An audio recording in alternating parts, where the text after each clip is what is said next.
మీ business ఏదైనా మీ ఊర్లో promotion చేయాలంటే అది సుమన్ టీవీతోనే సాధ్యం. ఇప్పుడే సంప్రదించండి. నమస్కారం.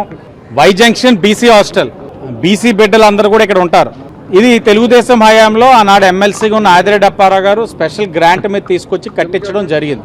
గత 5 సంవత్సరాల పరిపాలనలో వైసీపీలో అప్పుడు నెగ్గిన ఎంపీ బీసీ, తదుపరి రూరల్ ఎమ్మెల్యేగా వచ్చిన మంత్రి గారు అయితే బీసీ శాఖకే ప్రాతినిధ్యం వహిస్తూ ఆయన కూడా ఒక బీసీ దృష్టికి తీసుకెళ్ళాం. సమస్యలు చూసి పిల్లలు కంటెంప్ట నీరు పెట్టుకుంటా ఉన్నారు, సమస్యలు తీర్చండి అని అడిగాం. ఏనాడు కూడా ఏ వ్యక్తి కూడా చూడకపోగా మన బీసీ బిడ్డలు ఉన్నారే, మనం అదే బీసీ కార్డు తోటి రాజకీయంగా పదవులు పొందుతా ఉన్నాం. పదవులు పొందడమే కాదు, మాట మాటికి నేను బీసీని అని చెప్పుకుంటా ఉన్నాం. మన వంతు బాధ్యతగా కనీసం బీసీ హాస్టల్ కూడా సమీక్షించలేని పరిస్థితిలో మనం ఉన్నామని ఆత్మ పరిశీలన కూడా చేసుకోలేని పరిస్థితిలో ఆనాడు బీసీ ప్రజాప్రతినిధులు వ్యవహరించారు. ఈరోజు మీరు చూశారు, ఎన్డీఏ కూటమికి మద్దతు తెలిపారు ఈ రాష్ట్ర ప్రజలు. వారిచ్చిన తీర్పుకి గౌరవించి మా పట్ల బాధ్యతలు పెంచారని చాలా బాధ్యతతో వ్యవహరిస్తూ ఈ యొక్క ప్రాసెస్ ఏదైతే ఉందో, టాయిలెట్స్ అధ్వానంగా ఉన్నాయి, ఎస్టిమేట్స్ వేయించి పనులు మొదలెట్టించి ఇవన్నీ కూడా చాలా కాలయాపన అవుతాయి. ఆ లోపు ఇక్కడ పిల్లలు చాలా అంటువ్యాధులతో బాధపడతా ఉన్నారు. నాకు బాగా గుర్తుంది, నేను ఒక యాంకర్ తోటి ఈ టాయిలెట్స్ ఈ విధమైన పరిస్థితిలో ఉన్నాయని చూపించడానికి తీసుకెళ్తే 2 సెకండ్లు మించి ఆయన ఉండలేక బయటకు వచ్చి వాంతి చేసుకునే పరిస్థితులు కూడా నాకు గుర్తున్నాయి.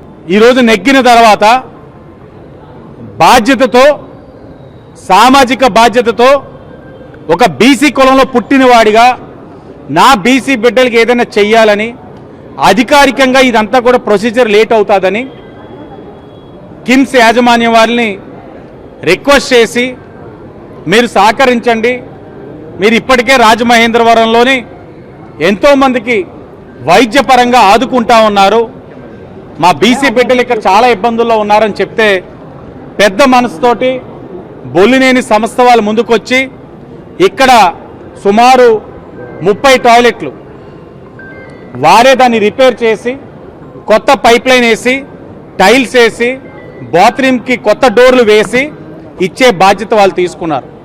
మీ వంతు సహకారం కూడా అందించాలని చెప్పి విజ్ఞప్తి చేస్తూ ఒకటే చెప్తా ఉన్నాం. మొదటి కార్యక్రమం కింద, అఫీషియల్ కార్యక్రమం కింద ఫ్లైఓవర్కి వెళ్ళి ఉన్నాం, సమీక్షించున్నాం. రెండవది నిర్మాణ పనులు చూస్తున్నాం. ఈ రోజున బీసీ హాస్టల్స్లో బీసీ బిడ్డలు పడుతున్న ఇబ్బందులను గ్రహించి ఒక బీసీ కులస్తుడిగా నా బాధ్యతగా ప్రభుత్వాలు చేస్తాయని కాకుండా స్వచ్ఛంద సంస్థల యొక్క సహకారంతో సరిచేసాను. 5 సంవత్సరాలు మీరు అధికారంలో ఉండి ఏం చేశారనేది మీరు ఆత్మ పరిశీలన చేసుకోమని వైసీపీలో ఉన్న బీసీ నాయకులందరినీ కూడా ప్రశ్నిస్తూ అందరికీ ధన్యవాదాలు. వాళ్ళ మీద మేము దాడి ఎందుకు చేస్తామన్నా? పని లేదా? మాకు ప్రజలు మంచి తీర్పు ఇచ్చున్నారు. ఆ తీర్పుకు అనుగుణంగా మేము చాలా చేయాల్సిన పని ఉంది. ప్రతిపక్ష హోదా రాని పార్టీ పట్ల మేము దాడులు చేయడం ఏంటి? ప్రజలు మా పైన చాలా విశ్వాసంతో ఉన్నారు, ఎంతో ఆశతో చూస్తూ ఉన్నారు. మేము ఏ విధంగా పరిపాలన అందించబోతా ఉన్నాం, గాడిని తప్పిన రాష్ట్రాన్ని ఏ విధంగా గాడిలో పెడతామని. ఇలాంటి పరిస్థితులు ఆలిపైన దాడులు చేయాల్సిన అవసరం మాకేం పట్టలా.